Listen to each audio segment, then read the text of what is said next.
Well, good morning. Good morning. Glad you're here this morning. And so far, so good, right? Everybody's okay? We're making it. We're going to be all right. So glad you're here. And I have a friend he's Indian. He's East Indian. And so he always says this is easy for Indian folks to have to deal with this because he said that they just simply look at you and say, namaste, and they don't have to touch hands. He's like, it's a lot easier. So if you want to do that, you sound very cultured then, and it's super cool. So try that instead. It'll work out well for you. But glad you're here this morning. This week has been nuts, hasn't it? It's just been mayhem.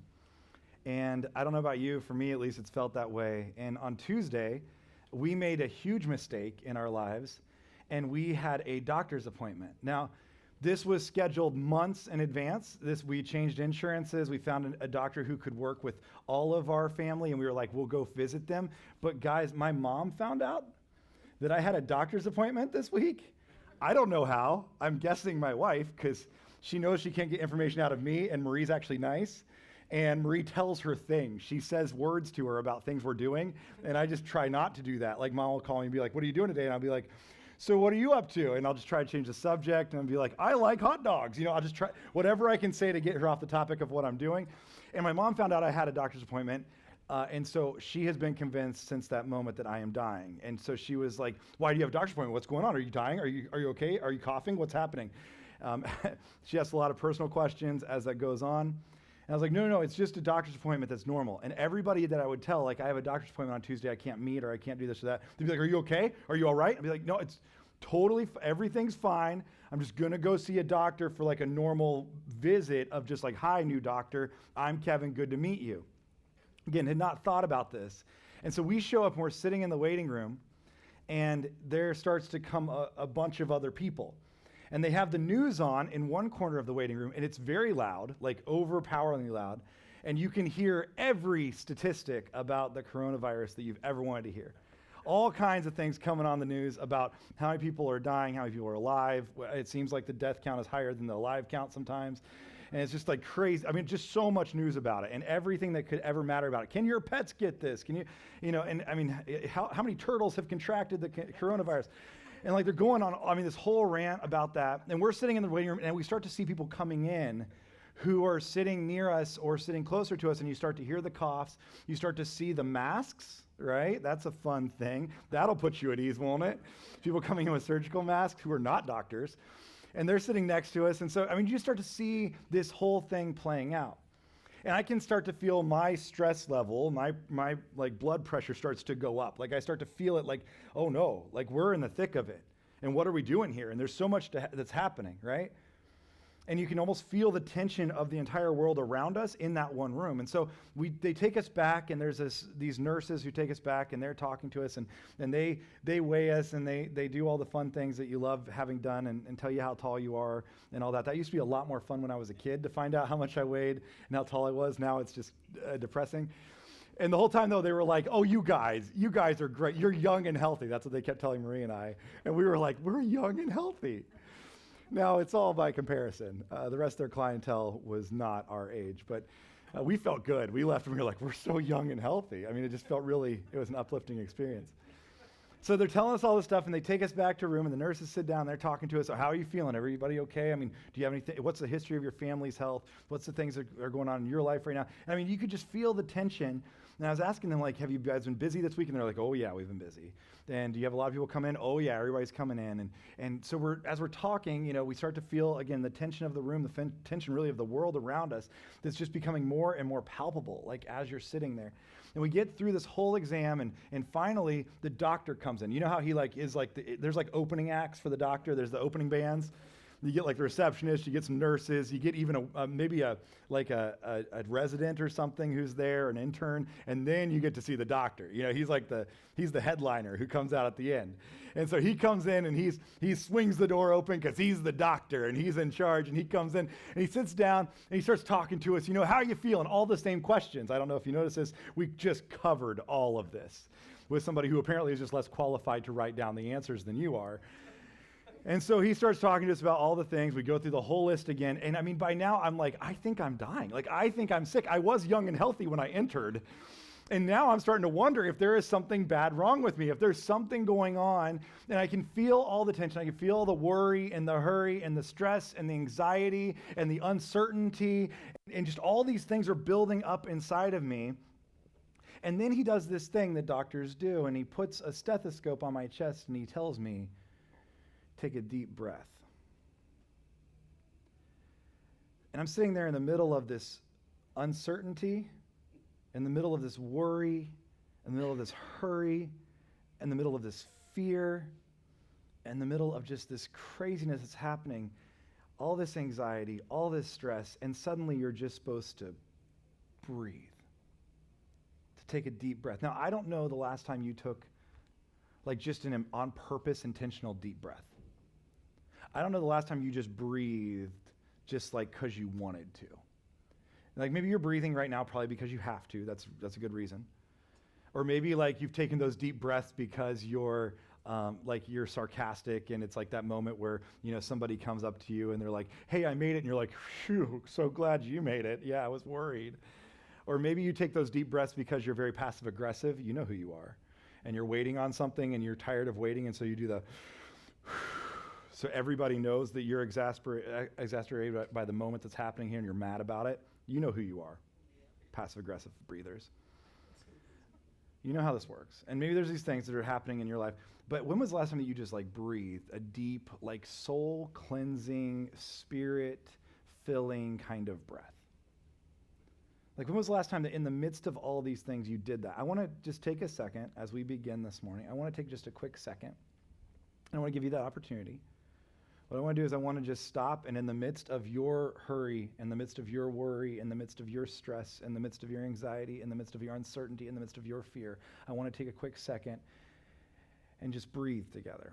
Just take one big, deep breath. Are you ready? On the count of three, we're all going to do this. Ready? 1, 2, 3.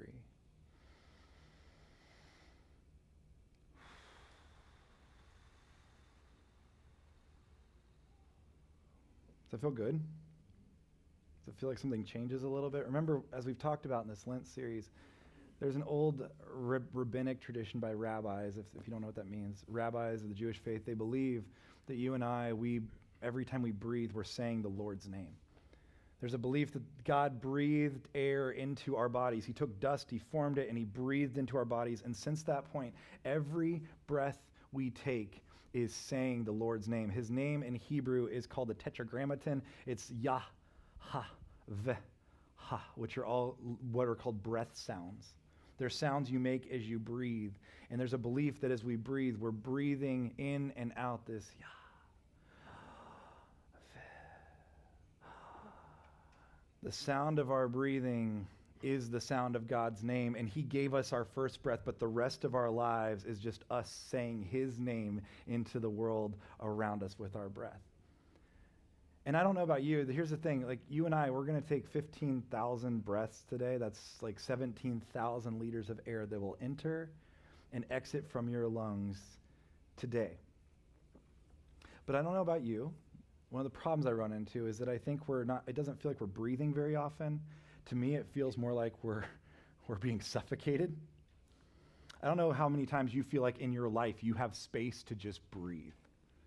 How often do you really feel like you have just room to breathe, room to just like have margin and have space in your life? If you're like me, it feels like you're going from one thing to the next, to the next, to the next. And in between, you're yelling at somebody to hurry up. Something is happening where you're telling somebody, it's probably if you have kids, you're yelling at them, or if you have a spouse, namely a husband, you're probably yelling at him. I would guess somewhere on the conversation on your way to church today, there was a word of somebody needs to hurry it up. And hopefully that's as mild as your language got, but maybe there was more. I don't know your life. And so you had somebody that you were probably like telling to hurry up. I mean, again, wives, I understand, like your husband's sitting there with one sock still hanging off of his foot as he sits on the sofa, and you're like, hey, we're supposed to be there in like 5 minutes, bro. Like, get in the car. And then you had a discussion on the way to church in front of your children. It was just a discussion. I know how this goes. I know how this works. And the truth is we're always hurrying from one thing to the next. And we think hurry's good. In our culture, we like the idea of hurry. Just so you know, the word hurry is not like a positive thing. In fact, the word hurry comes from the same like verbiage, the same word as the word hurricane. And it's really a chaos. It's something that picks up and it's just chaos and everything is going nuts. It's not something that you're like, this is great. This is something that's terrifying. That's what hurry is. It's actually to the point that your life is no longer in your control. That's what hurry is. And so we hurry through so many things and we have no room for margin. And I don't know about you, but we add these things to our lives. We very seldomly subtract things. We like to add things. And when we add things into our lives, maybe it's activities, maybe it's just the schedule you're keeping. Again, as we talked about a couple weeks ago, right now, as the world is concerned, since the invention of the light bulb, we are sleeping almost 4 hours less a night than before the invention of the light bulb. We're adding activity to our lives. Maybe it's just the social distraction of your phone or the thing that you keep around you that keeps your mind active. Maybe that's what it is. Again, you're touching that thing 2,600 times a day. 2,600 times you're touching that thing a day. That's scrolling, that whatever. You got to keep that going. And there's just part of us, we add those activities in. Maybe it's like shopping. Maybe there's something with that. It's keeping up with all the things that you have to consume, which again, right now, you're going to see 4,000 ads today alone. 4,000 ads, and many of them will be based around the idea that you're too hurried, and they will be a solution to your busy life. That's what they're targeting the ads at as they continue to keep you busier and busier looking at the ads so that they can target this to you. Not don't think, and just this is a side note, if you know me at all, don't think your phone works for you. Like you pay for it, yes, but you are not actually in control of it. There's some companies in California that make a lot of money off of you having that thing. Don't think you're in charge of it as much as it's in charge of you. I would beg to ask the question of which one's really the consumer here. And maybe that's just something to think about. So as you go through these things, we're adding these activities into our lives. Maybe it's just information. Maybe you love just getting all this news that's blaring around us all the time. Right now, if you read a New York Times, an entire New York Times newspaper, it has more new information in that one newspaper than all of the new information from the entire 17th century. That's how much new information you're consuming by reading one New York Times. We have so much coming at us all the time, and we just keep adding and adding and adding, and it can feel like we're no longer having any room to breathe. In fact, it can feel like we're just being suffocated. It can feel like we're out of room, and I would just venture this real quick. I'm not going to talk about this a lot today, but I would venture that one of the reasons that this virus and this epidemic is so overwhelming is because it exposes how little margin we really have. It exposes how little margin we have financially. It exposes how little margin we have in our time, in our work schedules. It exposes how little margin we have in our family lives. It really exposes how little margin we actually have. And I would say that's one of the most terrifying parts that we have to face in this epidemic is the idea that we're like, oh, we're hanging on by a thread as it is. We thought we had it all built up and everything was perfect, and now this could crumble a lot quicker than we thought it could. Right? And so what I want to look at today is this idea of not being suffocated, but having this room to breathe, because this is something that's so important. As we've been in this Lent series, at first I thought this is a terrible idea. Like for me, I've been off social media since we started Lent. My diet's been a little bit different. There's things like that I've been doing differently since we started Lent. And as this has been going on, this whole news cycle, everything happening, I've been like, man, it's probably a bad time to be off social media. No, I think it's actually been a great time. I'm feeling pretty good about that decision. And maybe this time, right now, it feels like this time where we're supposed to add all these things into our lives. I would suggest that maybe this is a good time for us to subtract some things out of our lives. As we look at Lent, remember the idea is not to focus on what we're giving up. The idea is to focus on what we're gaining by giving those things up. And I promise, I really believe that right now, in this time, if we were to give up some things, we would gain something so much greater. And they might be good things. We might need to give up some good things to gain something greater. And I want to look at this idea of kind of margin, just this space that God created instantly in mankind that we are supposed to have. We are wired for it. And I want to look at that for just a little bit today, and we're just going to walk through it just for a few minutes because I think it's an important thing for us to understand as a community and as a church and as people living in this world around us that seems to have no room and no margin and no room to breathe. So if you want to, we're going to begin in Genesis chapter 1. We're going to go from Genesis all the way to Jesus. It's going to be a fun little journey here today. And we're going to be in Genesis chapter 1. If you're not familiar with where that's at, it's on page 1 of your Bible.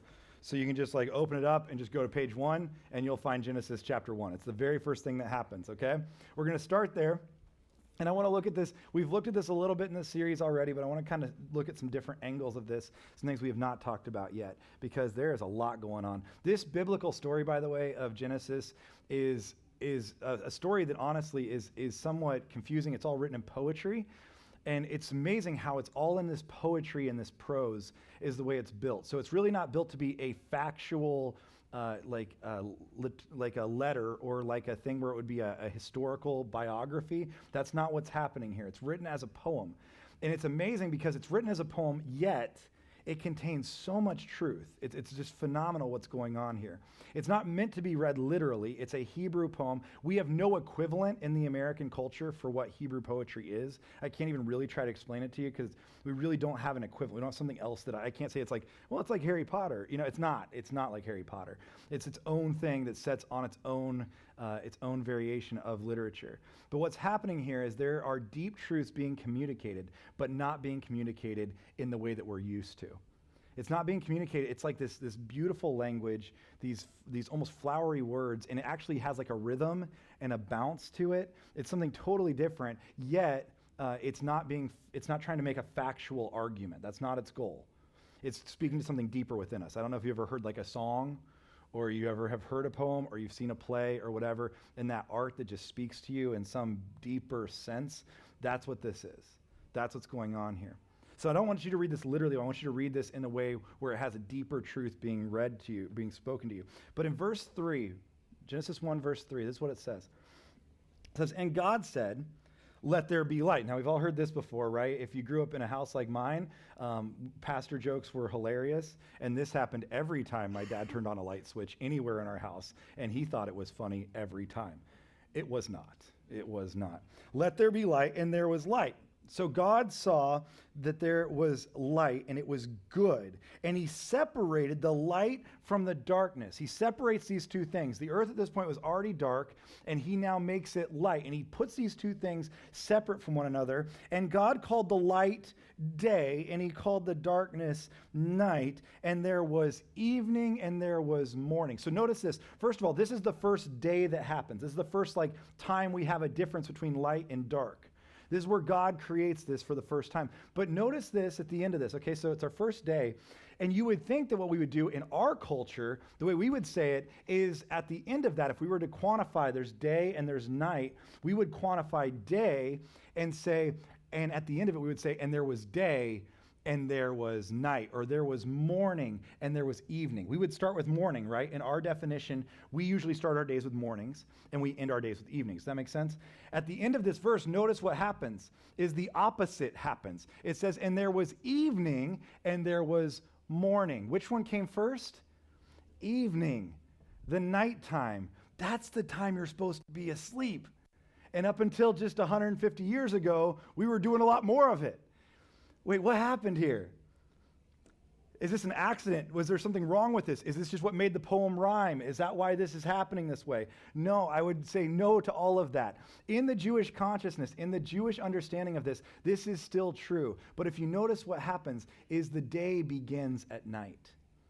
Your day begins at night. To this day, if you know any people who are Jewish, or if you know people who follow, who are Islamic, you'll see them and they will begin their ceremonies in the evening, right? They start at sundown. So Rosh Hashanah, Hanukkah, whatever they celebrate, right? They begin at sundown, and then they begin the start of the celebration, right? Because their day begins at night. Their day begins, and actually what it begins with is it begins with rest first, right?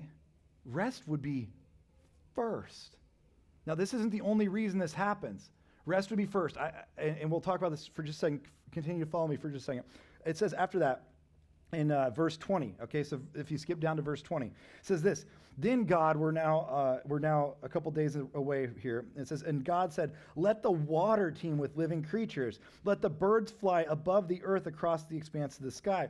So God created the great creatures of the sea and every living moving thing with which water teems, according to their kinds, and every winged bird according to its kind. And God saw that it was good. Notice this line, right, real quick. And it says, and God blessed them.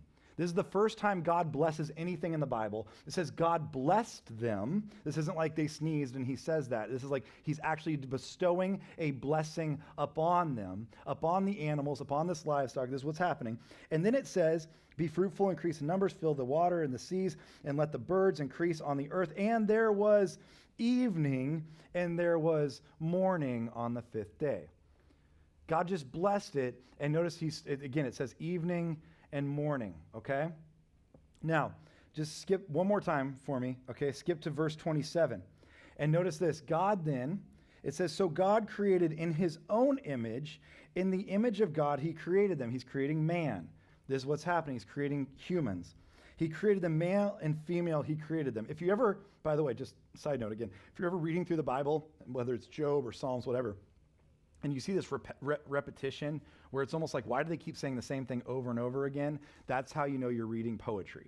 Okay, this is how Hebrew poetry went. It would say one line that would be kind of a summation, then a middle line that would be a little bit different, like a B section to it. And then they would come back to an A line where it kind of summed it up again. Okay, so that's how you know if you're ever like, what is happening here? This is how the poetry worked. So it says God created mankind in his own image, but notice then it says in the image of God he created them, male and female he created them. So it's like these like pieces kind of coming together of the same thing over and over again.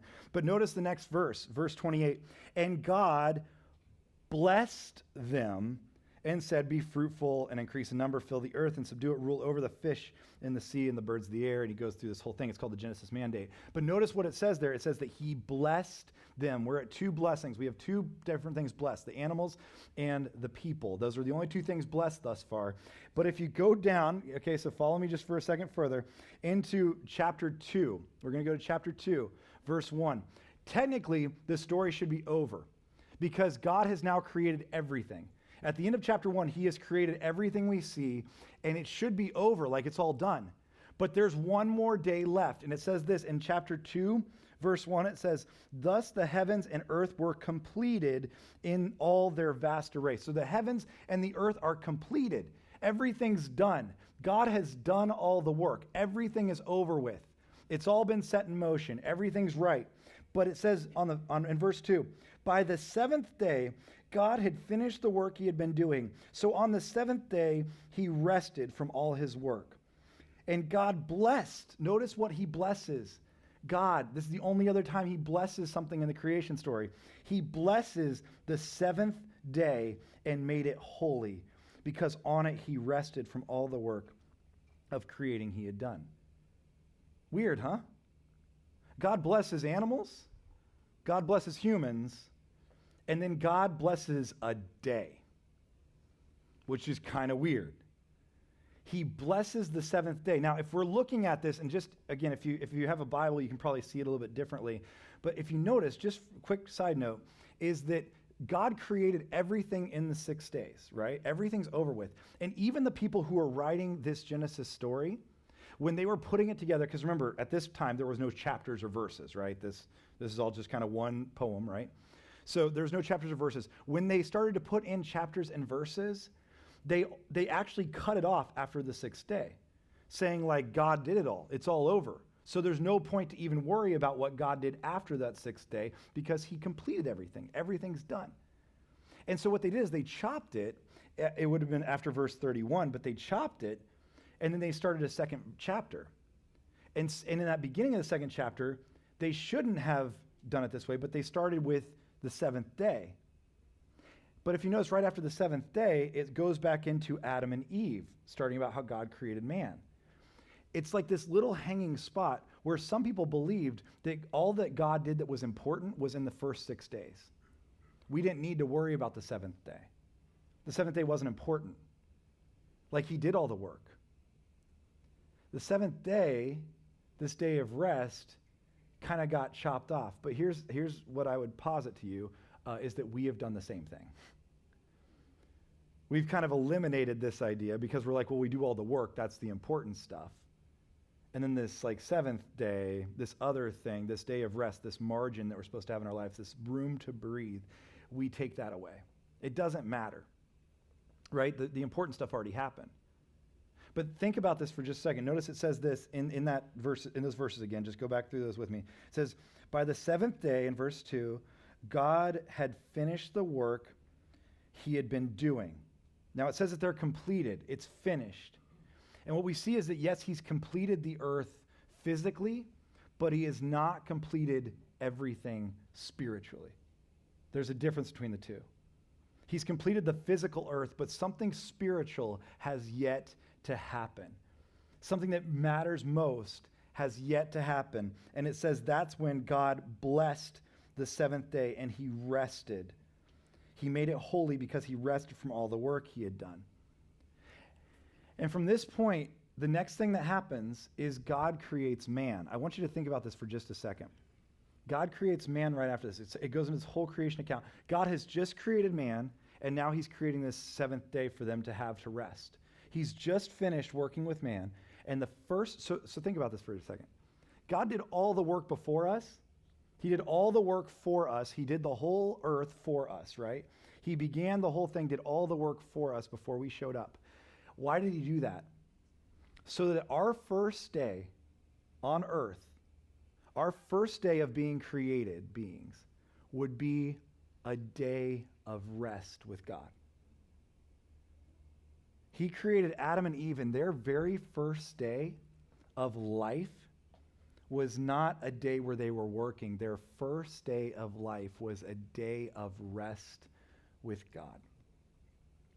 I mean, think about what that would feel like. Think about what that would be like.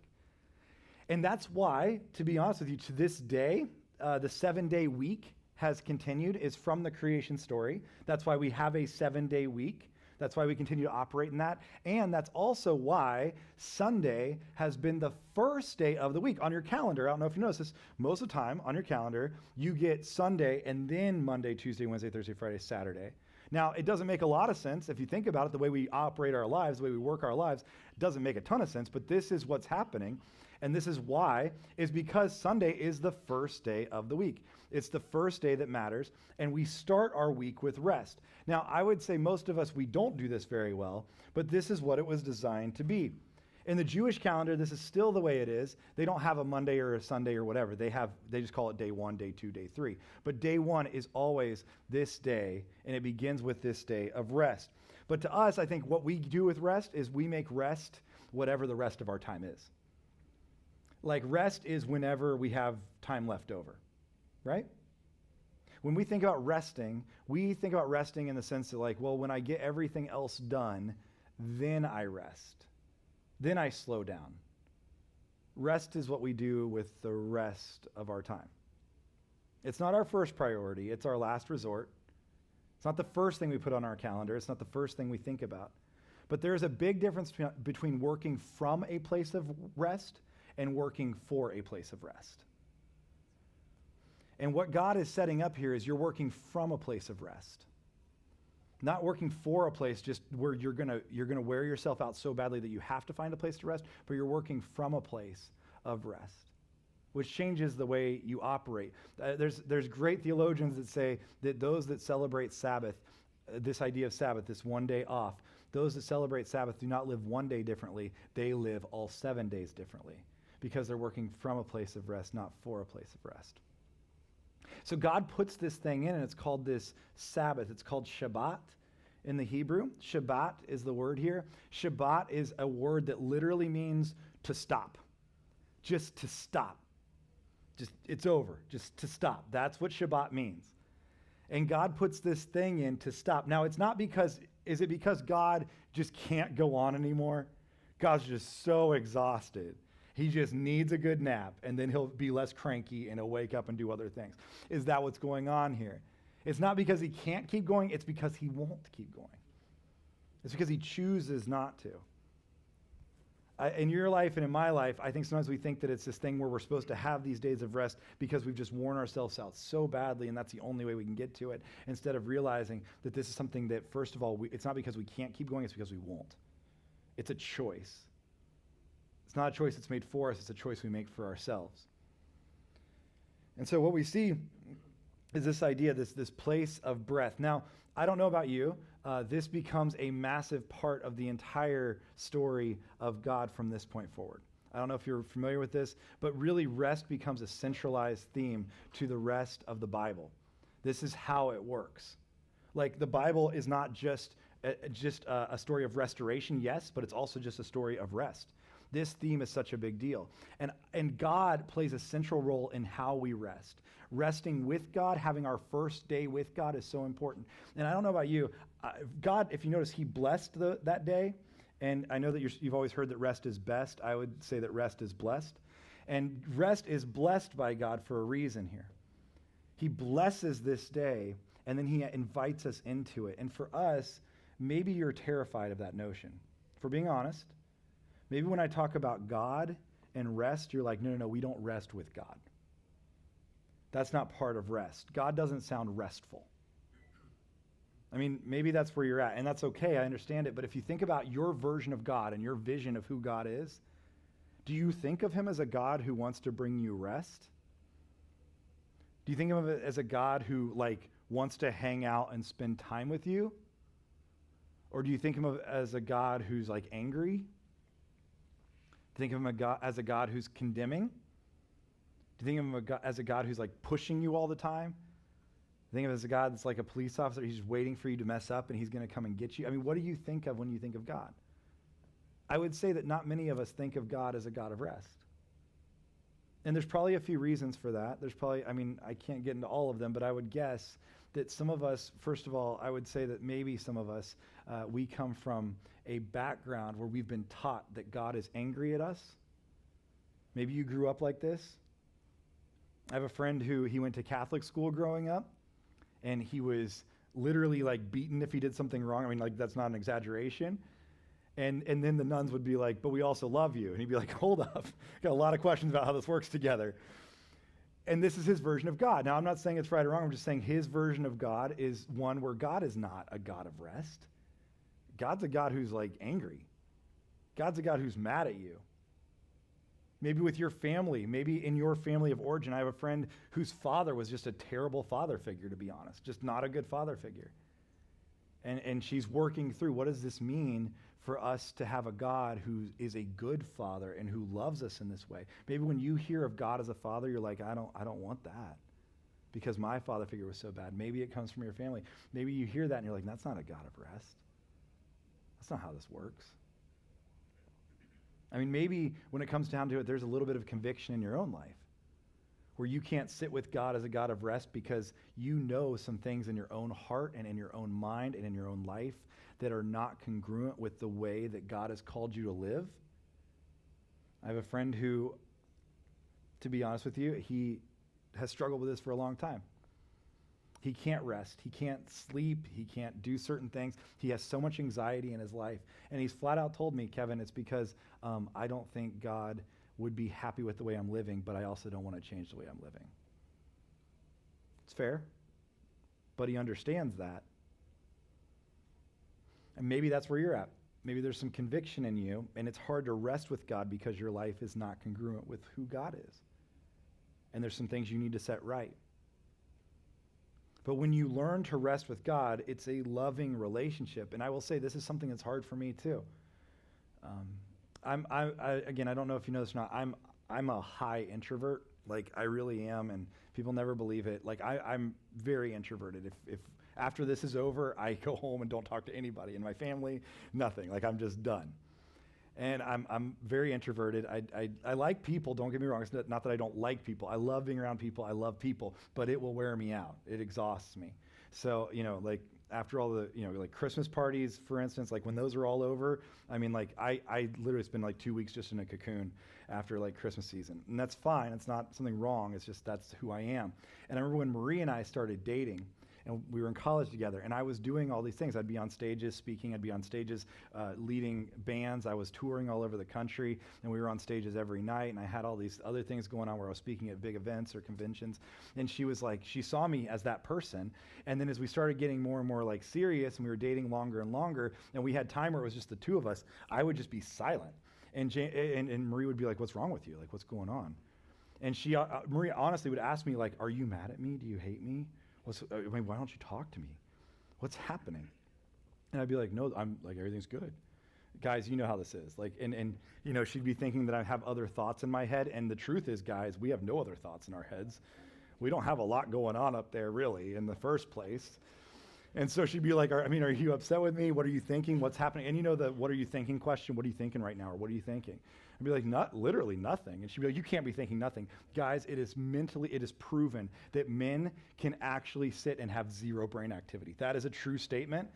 It is true that men can think about nothing. It is actually a truth. And I'm good at it. Like, I can knock it out of the park. I think about nothing a lot. That's how, it's how my mind works. And she would be like, what do you think? I'd be like, nothing. And she'd be like, you can't be thinking nothing. And that's just because women, your minds actually work. And they have a lot going on. There's a lot of thoughts happening all at once, and they're all kind of conglomerated together into one massive thought. And I'd be like, no, I'm really thinking nothing. And she'd be like, what's happening? What's the matter with you? I'd be like, nothing. I'm just sitting here. Just leave me. I'm just happy. I'm happy. I'm doing good. This is great. I love this. Why are we interrupting it? Like, I liked our silence. We were having a great time together. I'd rather just stay here in silence. Everything's going pretty good, honestly. And she would just keep pestering me. And finally, she figured out, and I actually took my dear mother sitting down with her and having a conversation about, this is how Kevin is. And this actually doesn't mean that Kevin doesn't like you. This actually means that Kevin does like you. Because you are a person that he can just be himself with. You're a person that he can just sit in silence with. You're a person that he can rest when he's around. I would say the same is true when we talk about this rest with God, that it's not just something that we do because we have to. It's not something we do because we're disciplined that time off. It's something we do because we love who God is and we love being in that presence of God. It's not because and if we feel this tension between us and him, I guarantee you the tension's on your end and it's not on his. I guarantee that. That God is looking forward to those times. He created man so that their first day on earth would be with him in a day of rest. And so as we look at the entire Bible, we see this idea of rest and restoration. And Jesus is going to come. He's going to restore everything. And that is true. And I believe that he restores things. But in that restoring, he also brings rest. It's a huge theme of the Bible. I won't go through all of it today. Like, we're not going to spend a ton of time on this. But I do think it's important to understand that this is massively important to the entire Bible. If you flip, there's Exodus 30-14. You don't have to do this necessarily. But I just want to go through the quick story of the Bible here so you understand how important this is. These are not all the verses that talk about this. These are just a couple that really point to the idea of rest. But let's see here. In Exodus, we're going to go to the part where we see Moses talking to God, or talking to his people. And it's 33:14. Sorry, I should have marked these out. Exodus 33:14, this is what it says. It says that Moses is talking, and he's having this conversation with God. And Moses is saying, who's going to go with us? Remember, the Israelites have just come out of Egypt. They've just come out of slavery. They've just come out of this destruction. And now they've come out of slavery, and they are looking for rest because they've known nothing but slavery to this point. And in Exodus 33:14, what it says is that God says to him, the Lord replies to Moses, my presence will go with you, and I will give you rest. You've just come out of this slavery, and one of God's greatest promises is he says, I will give you rest. That's what I promise you, is if you follow me, if you follow what I'm doing, I will give you rest. If you flip to 1 Kings chapter 8, verse 5 and 6, this is actually the height of Israel. So now they've been out of slavery, and they are now on their own. They are now living in Israel as we know it, and this is the height of the Israelites' whole empire, is when Solomon is the king. And Solomon is now king. They are dedicating a temple to the Lord. This is like the best day of Israel's life to this point in Exodus chapter 8, and it says this, verse 56, Solomon's praying to dedicate the temple to the Lord, and it says, praise be to the Lord who has given us rest. Do you see this? He followed through on his promise. We're now following the Lord. We're now in the place that he brought us to. He has given us rest to his people of Israel, just as he promised. Not one word has failed of the good promises he gave through his servant Moses, what we saw just before this, right? And so now the Israelites are following God, and he has actually given them this rest. But then this tension comes up, and they stop observing the things God has asked them to observe. They stop doing the things he's asked them to do. They go away from this rest of being in communion and this communication with God and in this place where they actually have space, and they start to become an empire. And this is what happens in empires, and I don't know if you know where we live, but we might be considered one. But this is what happens in empires, is less and less space for God is given, and more work is taken up. Because we have to be better, we have to be bigger, we have to be stronger, and so we start to push these boundaries of not saying let's rest in who God is, but let's make a name for ourselves. And that's what starts to happen with Israel. And if you flip to Isaiah chapter 30, you'll start to see that Israel starts to fall apart. In Isaiah chapter 30, everything kind of comes to a crashing halt. It says that this is where Isaiah is giving them kind of a what's what about what they're doing. Isaiah chapter 30, it says in verse 15, "This is what the sovereign Lord says, the Holy One of Israel." He's reminding them of who he is, but it says this, "In repentance and rest is your salvation." If you would just repent and if you would rest, if you would just slow down for a second, you'd find this salvation, this restoration you're looking for. You'd find it if you just slow down. But it says, but you would have none of it. It's your choice. It's not because you can't, it's because you won't slow down. It's your choice, but you'll have none of it. And then then in Jeremiah, he does kind of a similar thing, but in Jeremiah chapter 6, verse 16, I like the way he says it, but he says, in verse 16, it says, "This is what the Lord says. Stand at the crossroads and look, ask for the ancient path." He's saying you're at a crossroads right now. As a country, as a nation, as a civilization, you're at a crossroads. Again, I would challenge to say we're probably in a similar spot. You're at a crossroads. Ask where the good way is and walk in it, and you will find rest for your souls. But you said, we will not walk in it. You've made the choice not to do this. And these people are seeking this way of Jesus. They're seeking what's going to happen and seeking this ultimate restoration in Jesus, where Jesus is not just going to come to give restoration, but he's going to come to give rest. And if you flip over to Matthew chapter 11, you'll see Jesus comes on the scene. And when we get Jesus here, what does he come preaching? He comes preaching about restoration, yes. He comes preaching about a new kingdom. But in chapter 11 of Matthew, this is what he says in verse 28. He says, "Come to me, all you who are weary and burdened." And what does he promise? "I will give you rest." I'm going to give you room to breathe. I'm going to give you the space back in your life that you've been looking for. I'm going to open that back up. I will give you rest. St. Augustine had a great quote about this, and it's just this beautiful line. Almost feels like you're coming out of a song. But it says that our souls will be restless until they find rest in you. Our souls will be restless until we find rest in you. And he's saying this Sabbath thing, this stop, this place where we're supposed to stop, this is so important. And it's not that we can't keep going, it's that we won't keep going. We have to make a choice. You and I have to make a choice about what's most important here. Real quick, I want to look at one thing that Jesus does say about this. It's in Mark chapter 2, and he does talk about the Sabbath. Mark chapter 2, and it says in verse 23. So Mark 2:23. This is what's happening. So it says this in Mark 2:23. It says, "One Sabbath, Jesus was going through the grain fields, and as his disciples walked along, they began to pick some heads of grain. The Pharisees said to him, 'Look, why are they doing what is unlawful on the Sabbath?'" Now, at this time, what Jesus is doing, the Sabbath was known for its very strict laws, and you could only walk on the Sabbath about 2,000 cubits. 2,000 cubits, which was 0.56 miles. You got 0.56 miles, that's as far as you could walk. To this day, many Jews still follow this.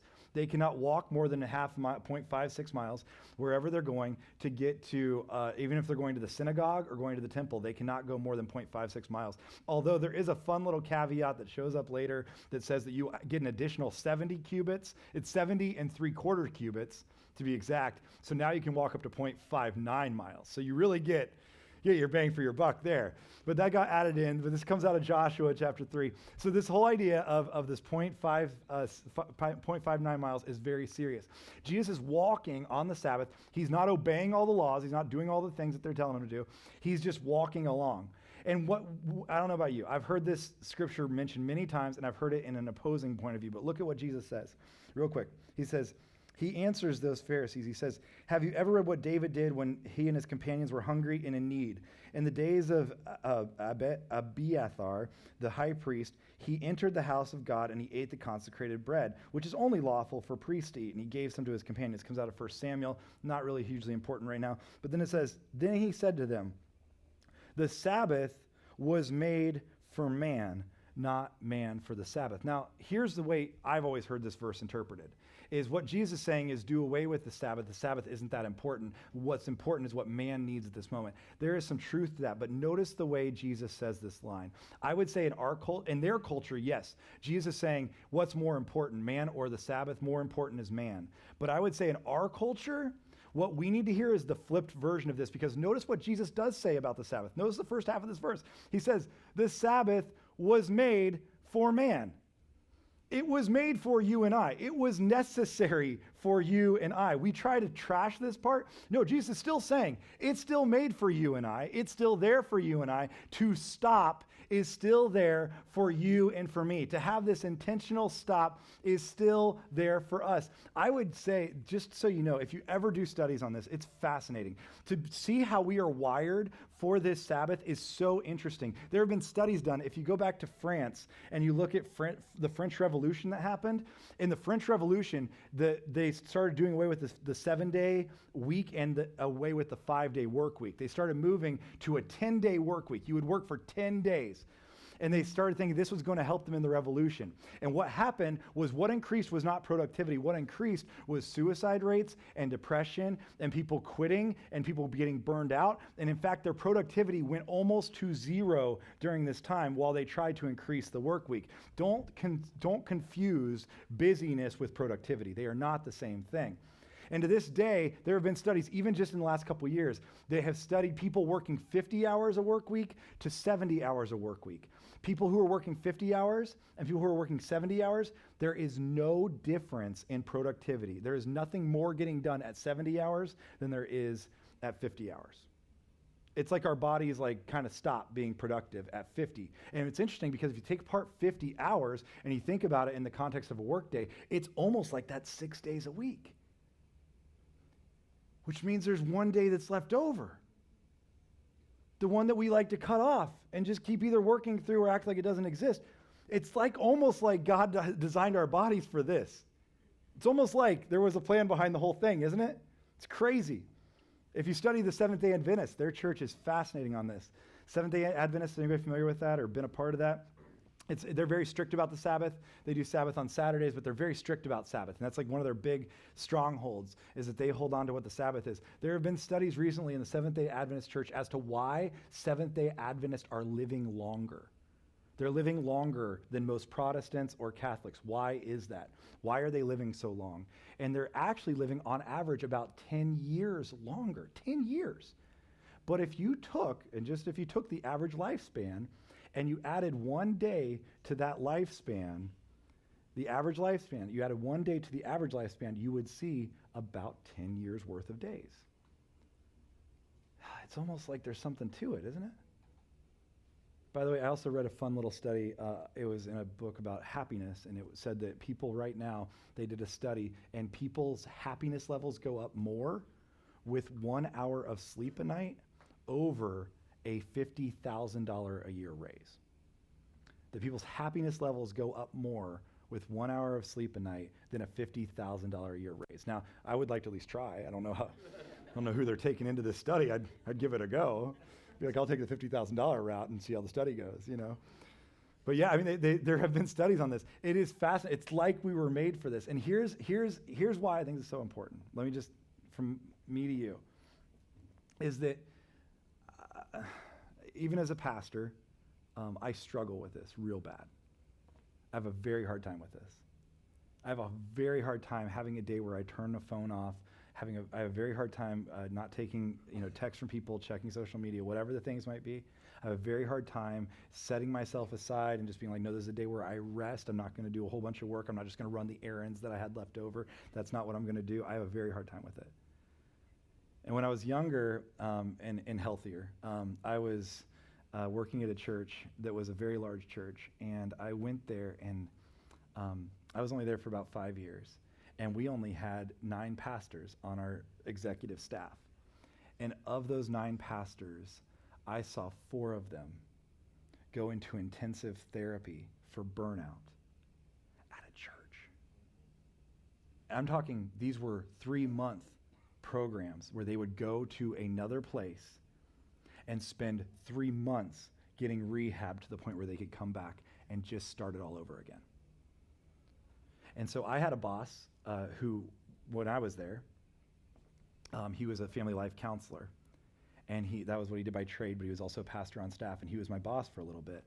And when I first showed up, I was a nervous wreck, and I had so much to do, and I was so overwhelmed, and I was so far behind, and I had all this anxiety and worry and stress. And I went and met with him, and he sat me down, and he said, Kevin, every week we're going to meet. And I was like, okay, what's our agenda? And I pulled out an agenda. I was like, okay, let's talk through the bullet points, and let's get to all the highlight items. He goes, no, Kevin.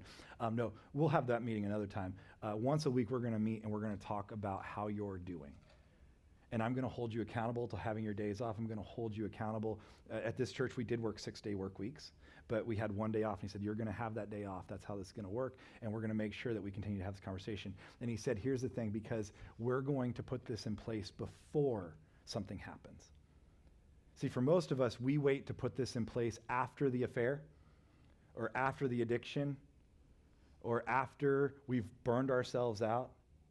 That's when we put this in place. After our kids hate our guts, that's when we put this in place.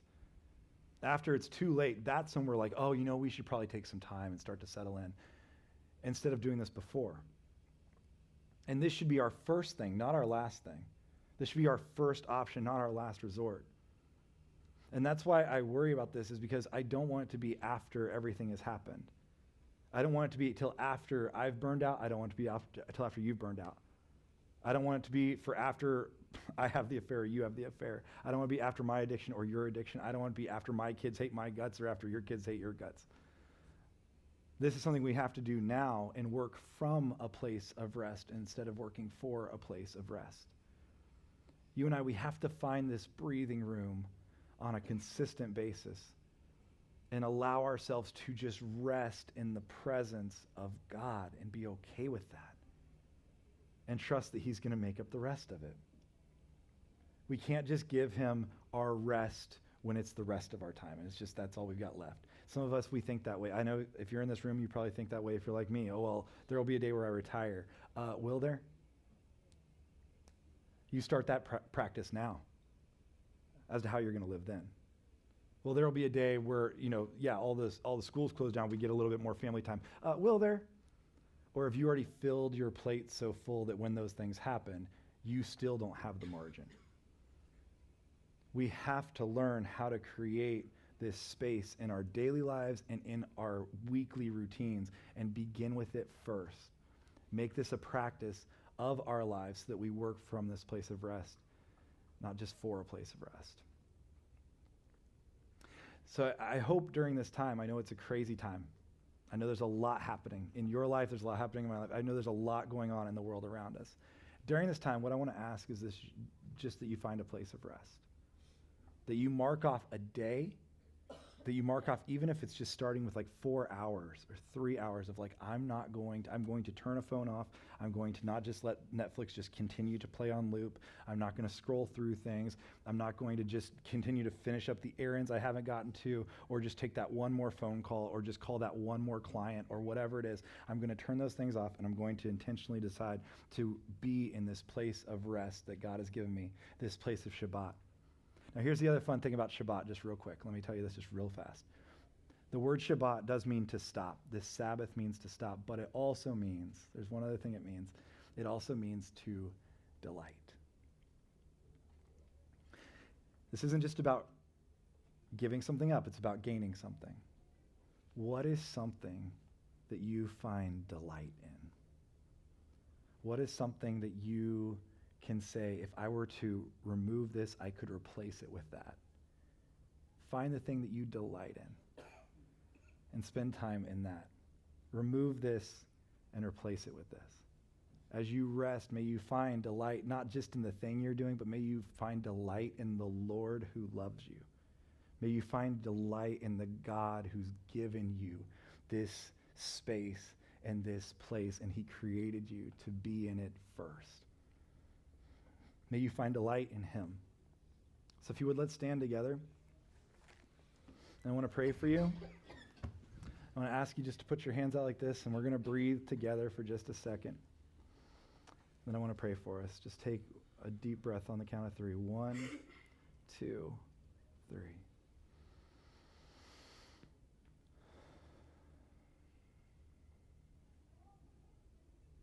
Father, I thank you for this space that we're in today. I thank you for this place that we can come to for just some comfort and some solace from the craziness of the world around us.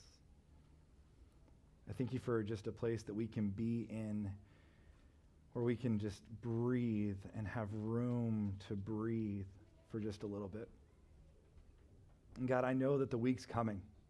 I know that tomorrow there will be enough worries of its own. There will be things that are changing. There will be school schedules. There will be our own schedules. There will be work schedules. There will be a lot of things that they'll pick up and start to take over our lives. But today, God, as we stand here in a place where we have this room to breathe, would you remind us that this isn't just a practice that we have to do because of discipline, but this is something that you call us into because you love us.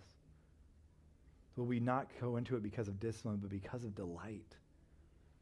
Will we not work for a place of rest, but maybe we work from a place of rest?